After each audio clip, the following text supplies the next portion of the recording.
guys let me know if you can type in there, because I always want to make sure that is if you want to type in there.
I don't know if it's working.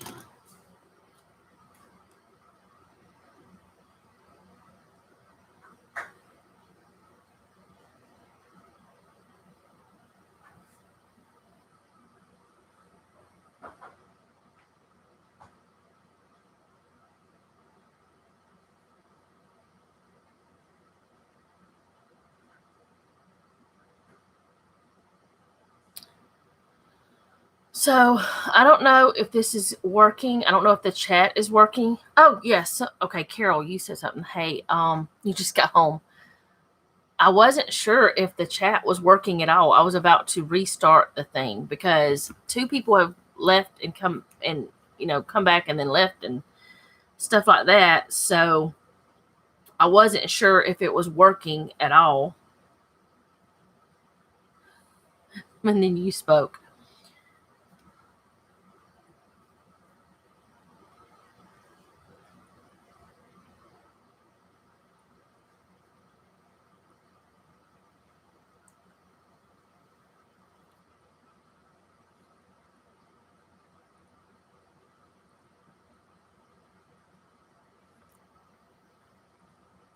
Okay, so hey, I want to see if maybe a few more people maybe can come. I don't know.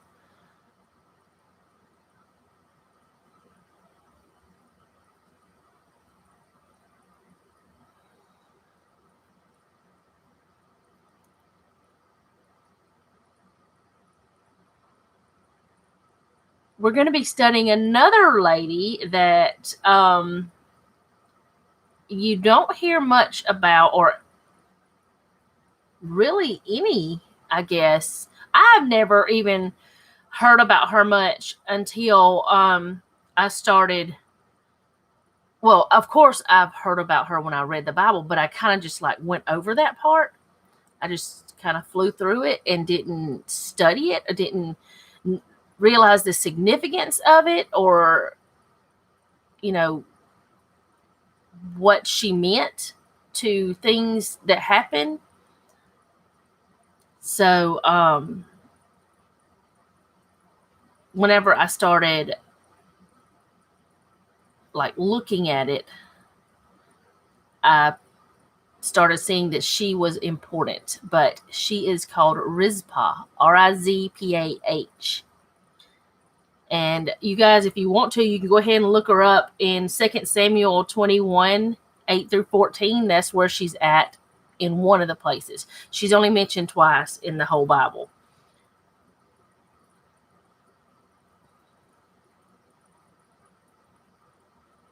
So,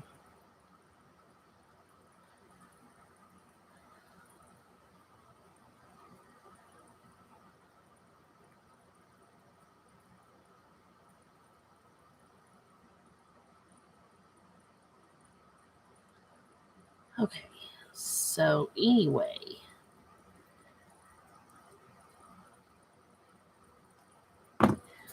But yeah, that's who I want to talk about today is Rizpah. She's someone else that you really don't hear much about, but I think she had a significant role in the Bible. But I kind of want to do a little bit of talking about what she was, who she was, and why I think she was important. So, first of all, she was King Saul's concubine.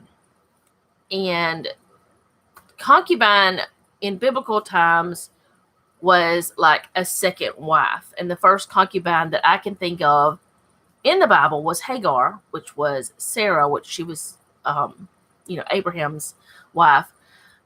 Sarah's handmaid or maid, maid, handmaid, something like that. Anyway, Sarah gave Hagar to Abraham because she was trying to speed up God's plan. It turned into a huge mess.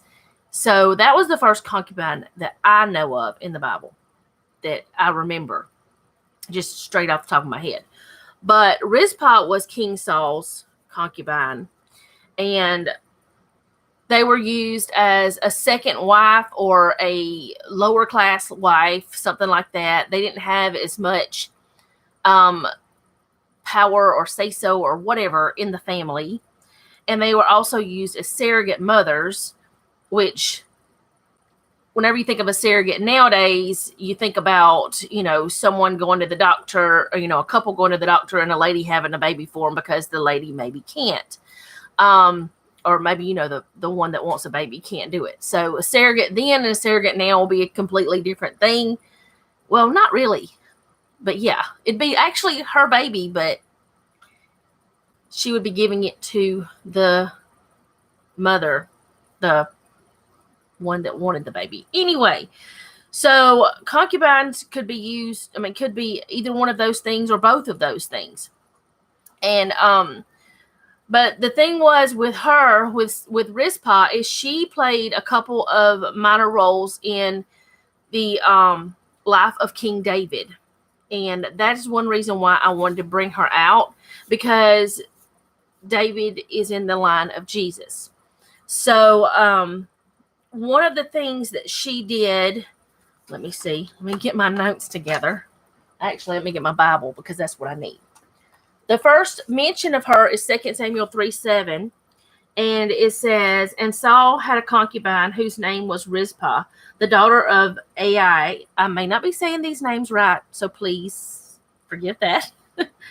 So Ishbosheth said to Abner, why have you gone into my father's concubine? So whenever he said, why have you gone into my father's concubine? It says in my study Bible, and I'm using the backgrounds, the cultural backgrounds, and I found another one that I want. I want an archaeology Bible, biblical archaeology. I found that may be something I asked for Mother's Day. But anyway, it says in ancient Near East, a household might at times include a primary wife and one or more subordinate wives or concubines, the latter being defined as women by whom a man might father children, but who brought no dowry into the relationship and thus did not enjoy the status of full wife.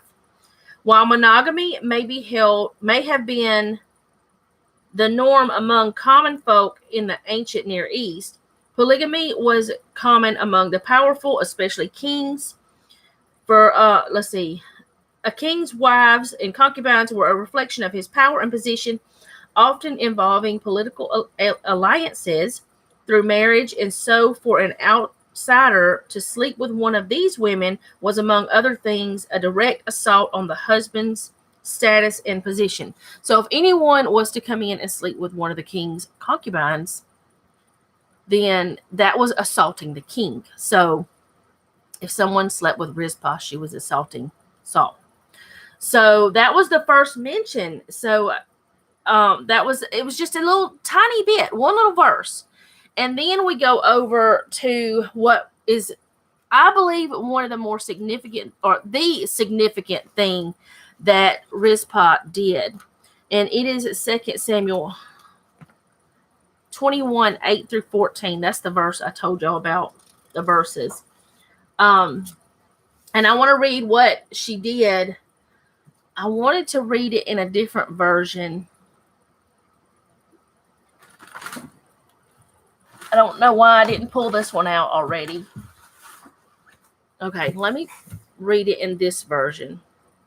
Oh, I need to take that off. This is the New Living. It's more like in our language, I guess you could say.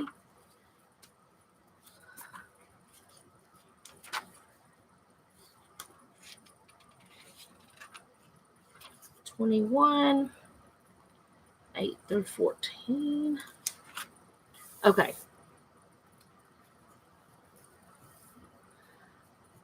But he gave them Saul's two sons, Armoni and Mephibosheth. That's a hard word. Whose mother was Rizpah, daughter of Ai. Now, there is another Mephibosheth, but this is not the one that is talking about in the Bible. In fact, it's in the same, I think I want to say the same lineage, but I'm not sure. I'd have to go back and look. He also gave them the 5 sons of Saul, Merab, the wife of Adriel, son of Barzillai from Maholath. The men of Gibeon executed them on the mountain before the Lord. So all 7 of them died together at the beginning of the barley harvest. Then Rizpah, daughter of Ai, the mother of the 2 men, spread burlap on the rock and stayed there the entire harvest season. She prevented scavenger birds from tearing at their bodies during the day and stopped wild animals from eating them at night. When David learned what Rizpah, Saul's concubine, had done, he went to the people of Jabesh Gilead and retrieved the bones of Saul and his son Jonathan. When the Philistines had killed Saul and Jonathan on Mount Gilboa, the people of Jabesh Gilead stole their bodies from the public square of Bethshan, where the Philistines had hung them. So David obtained the bones of Saul and Jonathan, as well as the bones of the men of the Gibeonites, and had executed the Gibeonites had executed. Then the king ordered that they bury the bones in the tomb of Kish, Saul's father, at the town of Zelah in the land of Benjamin. After that, God ended the famine in the land. Okay, so this is 21, 8 through 14 is what I just read. Now, a little bit of background about burial in those times. They believed that you were to bury someone who passed away before sundown because it could be cursed if you did not. They would wash the bodies. They would anoint them with oil and herbs and perfumes and things, not for like embalming like you would do now, but for, well, to keep the smell down, to keep the smell of, the bodies down, you know what I'm saying.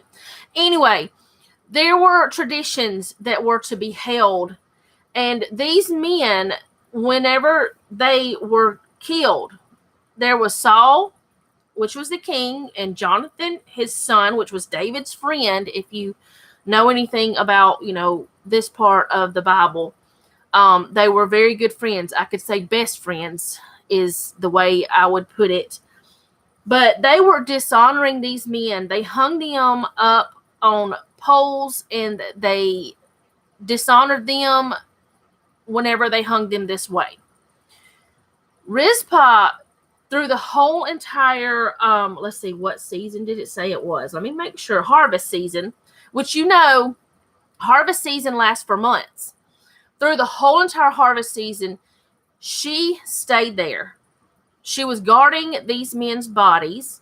2 of them were her children, and her husband, you may as well say, Saul, and her stepchildren. That she was there guarding these bodies, keeping the birds from eating them, which was, if a bird, let me see. I do have some stuff that I don't know why I'm trying to do this on my own when I actually did find things to help me today. Let's see, where was it? Okay, first I want to explain why a curse is associated with hanging on a tree. In Deuteronomy 21, 22 through 23, it teaches that there is a divine curse placed on a hanged person. If a man has committed a crime punishable by death, and he is put to death, and you hang him on a tree, his body shall not remain all night on the tree, but you shall bury him the same day. For the hanged man is cursed by God. You shall not defile your land that the Lord your God is giving you for an inheritance. Now, if you pay attention, it says in the verses I read, 21, 8 through 14, it says in the very bottom, it says, after that, God ended the famine in the land. So that means there was a famine because of what the people had done with Saul and his sons, with Rizpah's children. There was a famine there. And I thought that I had gotten some stuff about the animals and stuff. I did not. Or maybe I just have it pulled up on my computer on my Bible app. Maybe I don't. But anyway, the thing is, whenever it does not say, okay, let's see. Yes, it does. Okay. It says their dead bodies watched by Rizpah, the mother of two of them. It was a great affliction to her now in her old age to see her two sons, who we may suppose had not had. Let me start that over.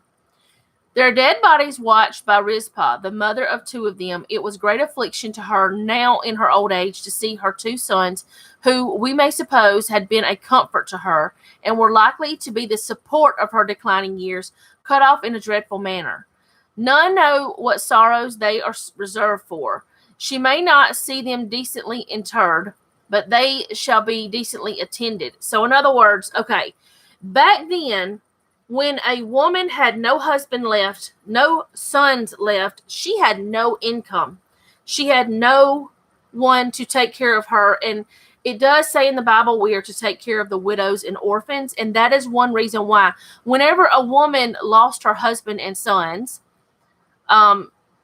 she had no way to make a living. She couldn't feed herself.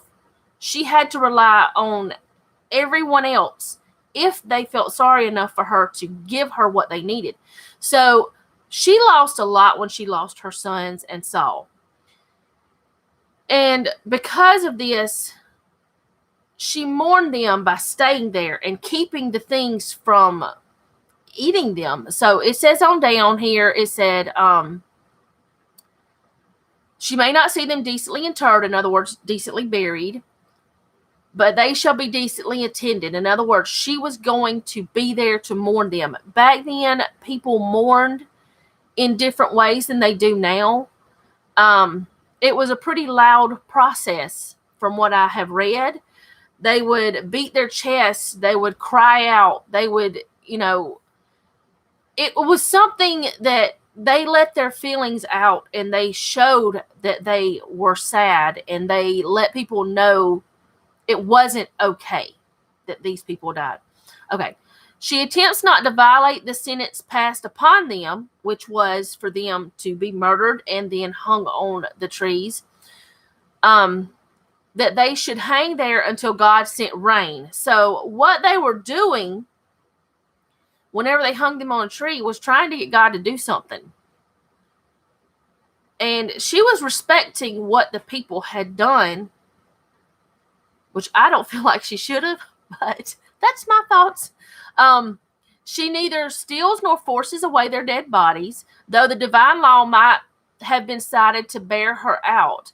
But she patiently submits, pitches a tent of sackcloth near the gibbets, where with her servants and friends, she protects the dead bodies from birds and beasts of prey. So any wild dogs, any birds, anything that might eat a dead body, she kept them away. She indulged herself grief, as mourners are too apt to do, to not good purpose, to no good purpose. When sorrow in such cases is in danger of growing excessive, we should rather study how to divert and pacify it than how to humor and gratify it. She didn't ever get to get over or get through the sadness, because she still saw her sons and her husband and her stepsons hanging there for months. So it says she testified her love. This is Matthew Henry's commentary also. I forgot to tell you that. Thus she let the world know that her sons died not for any sin of their own, not as stubborn or rebellious sons whose eye had despised to obey their mother. If that had been the case, she would have suffered the ravens of the valley to pick it out and the young eagles to eat it.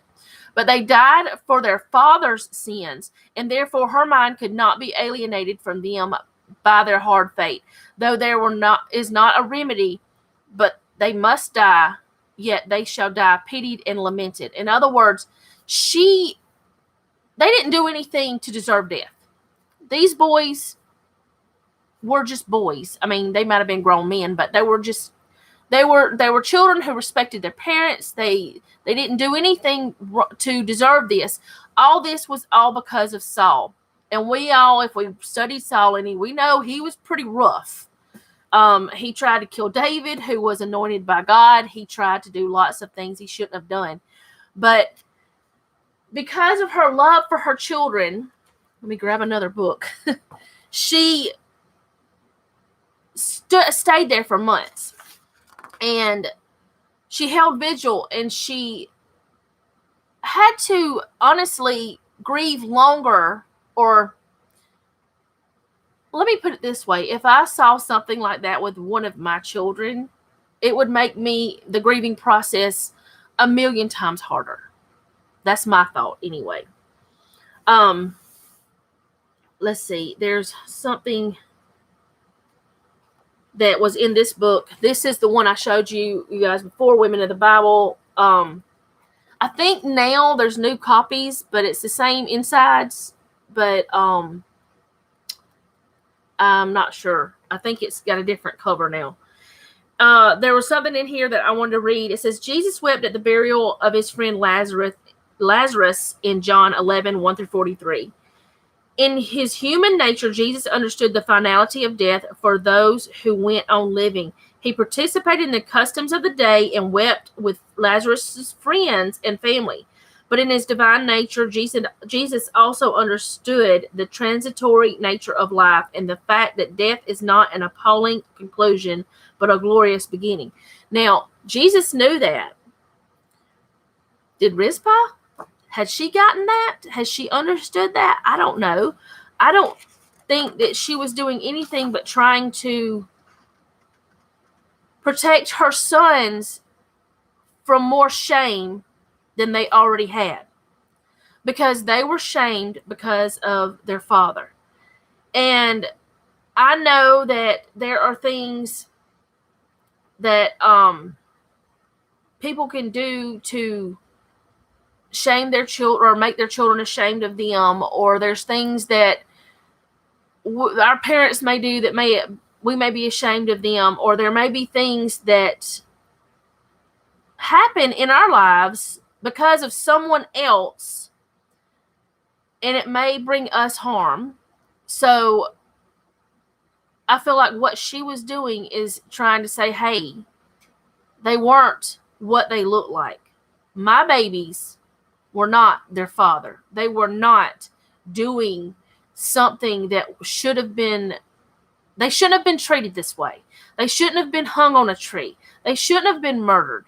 They shouldn't have been treated as thieves and mongrels that go about, murderers. I mean, this is the kind of shame that murderers would have been, treated to, or whatever the word might be. I don't know the right word. I can't think right now of what the word would be.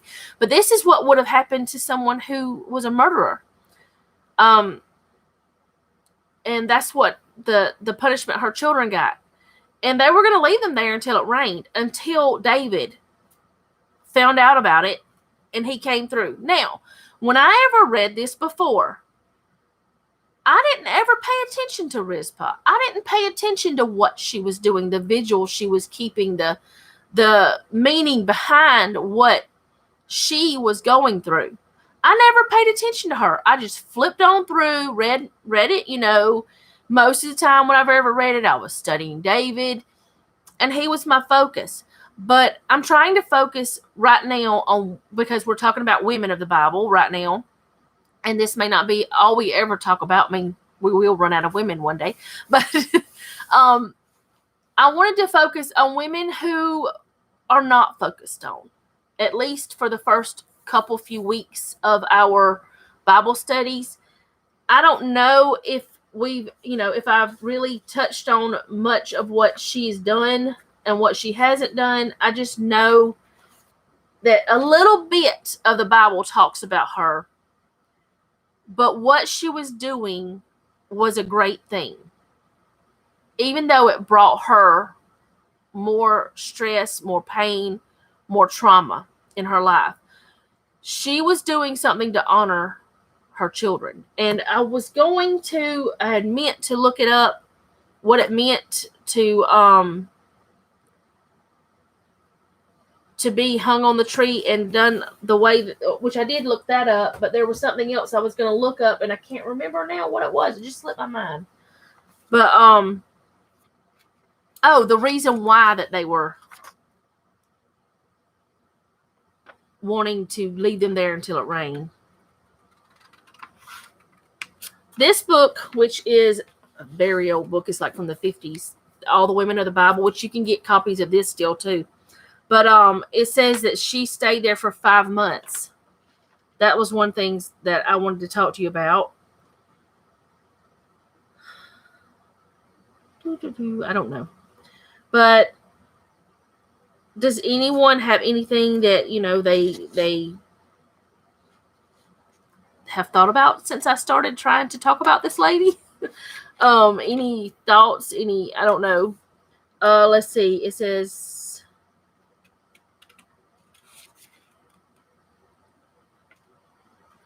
so the famine had been going on for 3 years. Okay, it said, I'm going to read this. It says, and it's talking about how Rizpah had children by Saul. By him she had 2 sons, Armoni and Mephibosheth. They were put to death during the famine in David's reign. 3 years' famine had made David anxious. In seeking a reason for the calamity, he concluded it was because of Saul's unavenged conduct to the Gibeonites. In order to appease Jehovah, he had the 2 sons of Saul and Rizpah hanged, as well as Saul's 5 grandsons. So it was David who did this. Why didn't I get that before? Why didn't I read that before? I guess because I didn't see all of it in context. As well as Saul's 5 grandsons, probably the sons of his daughter Merab. These 7 heirs of Saul were hanged in Gibeah, reminding us that the sins of the father had been visited upon the 2nd and 3rd generation. Though Rizpah had nothing to do with Saul's sin against the Gibeonites, she had to bear some of its most fearful consequences. She who had worn queenly garments while a concubine in the court of King Saul now donned sackcloth for mourning, and probably spread sackcloth upon the rock, holding the gallows upon which her sons and her husband's grandsons had been hanged. Well, it was actually not Saul and Jonathan there, but their bones were taken back. I don't know why I was saying that earlier. It was the 5 grandsons. It has been suggested in one old commentary, Cobbins, that she made a tent of sackcloth and placed it over the bodies of her sons. This sounds altogether possible because sackcloth of Old Testament times was a coarse cloth woven on a loom from the hair of goats and camels. And y'all always, whatever I do when I do these Bible studies, please check me, because I'm not a theologian. I should have said that in the beginning. I am not a scholar. I'm not a Bible scholar. I'm just someone who studies and sometimes gets it wrong. Just like I had said that Saul and Jonathan were there. They weren't. They were a different place. But he did bring all their bones back together, all of the men. I guess my brain just is not working. Also, Jeff did just have surgery a little less than a week ago. So I've been a little tired. I've been sleeping on the couch until last night. He slept over on the recliner. We still have not fixed all that up. I'll do that.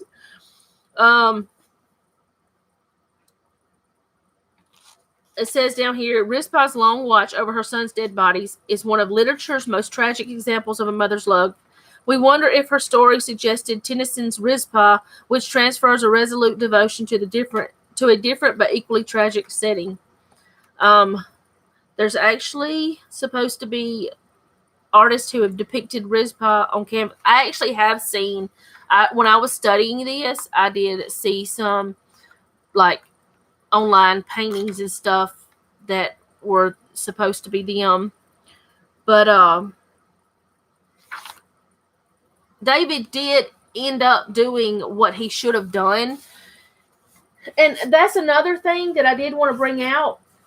I believe that David made a mistake by allowing this to happen. And the reason why I think it was a mistake is because it didn't stop the famine. It didn't bring the rain. It didn't do anything to help David's cause. And even though Saul was evil and he did wrong, so did David whenever it came to shaming these boys. I mean, these were, young men who had done nothing wrong. It was their father and grandfather who had. There was something in here in this one, but I don't know if I've already said it or not. I talked about her being a concubine. But also King David listened to other people too. Oh, here's the picture, one of them, in this book. That's what I wanted to show you guys. That is a depiction of what, I don't know if you guys can see it very well. And that is, well, it doesn't say who the picture is from. But if you think about it, that's got to be horrible to be there and your children hanging there. I don't know. It's horrible. Anyways. I guess really that's all I had to say about her today.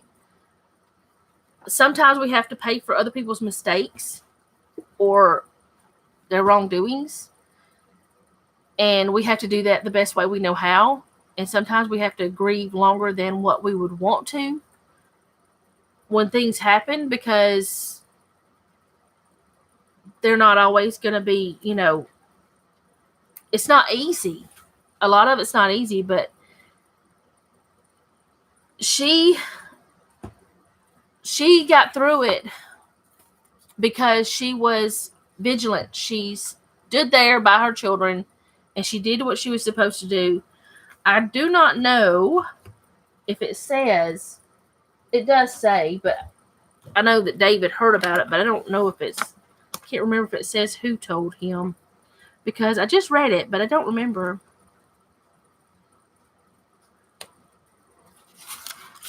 But that's what I get from this. It may not be correct.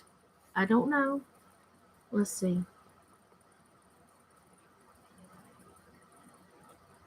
Where is it at?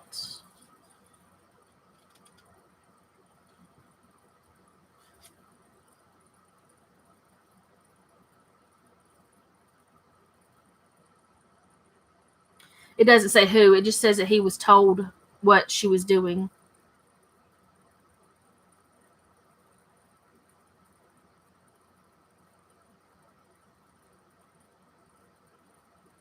It doesn't say who told. Anyway, I guess that's pretty much all that I had that I wanted to bring out. I don't know if any of it made sense or not. Always look more into it than what I have. There is probably more information about her. I know that several of these books have different things about her. Some of them say the exact same thing, just in, it's pretty much the same thing.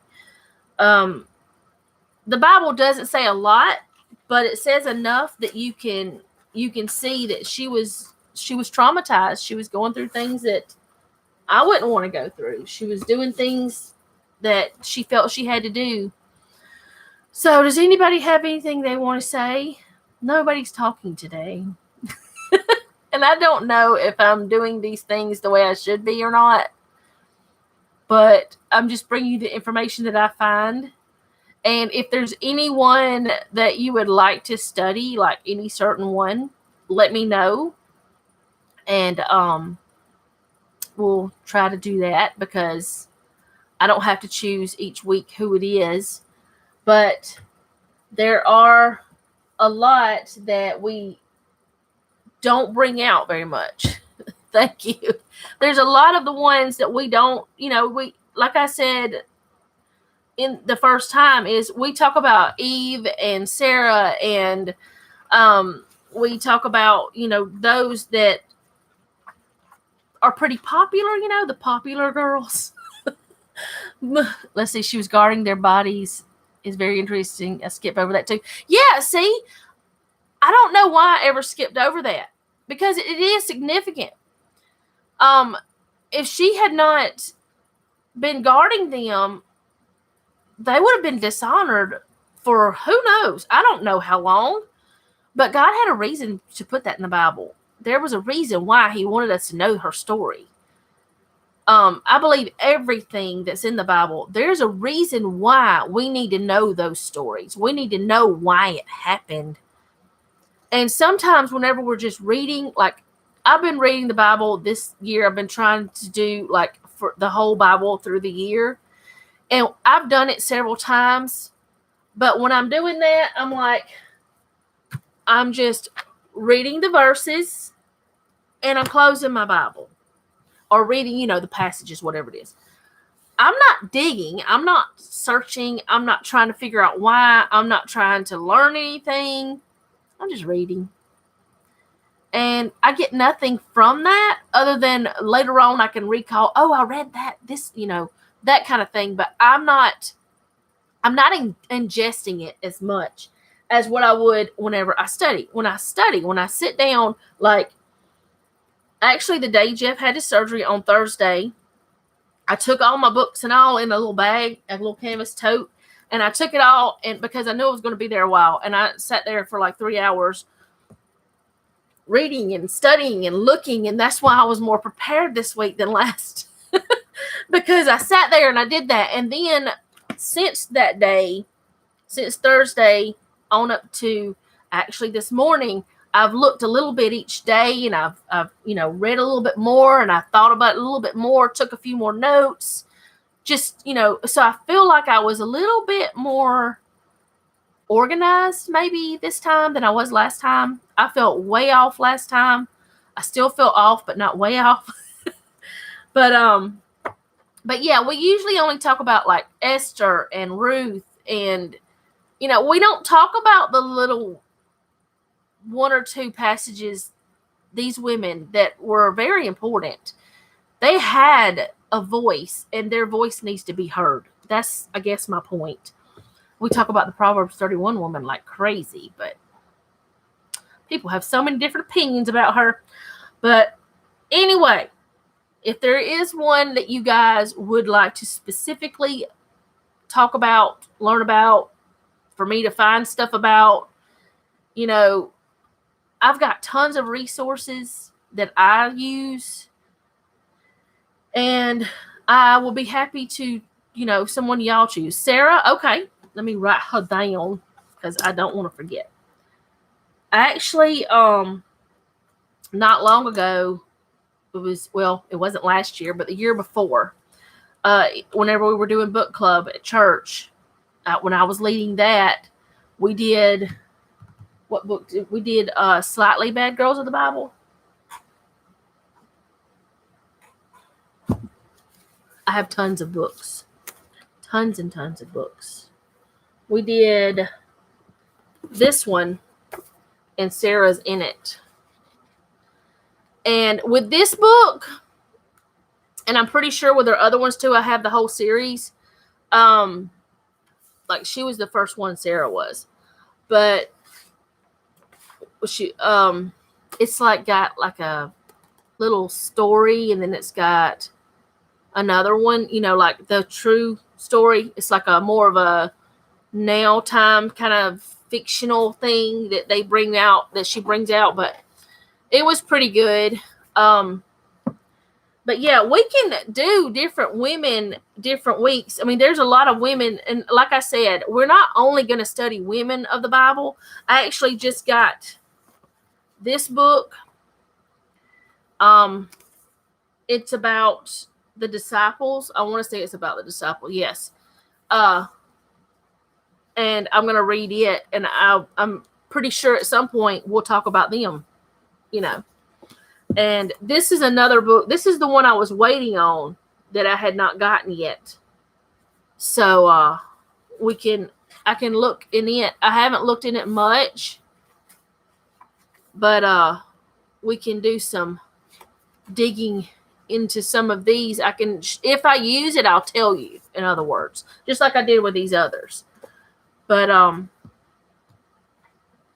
anyway, I think that's all. We don't need to take a vote, I don't think. I think, if you guys want to do someone, I'm pretty sure nobody will mind if we do Sarah or we do whoever. But Sarah is a lot. She's in there a lot. So we may have to expand her to 2 weeks or something. I don't know. Or just touch on some highlights or something, because she had a lot to do with a lot of things.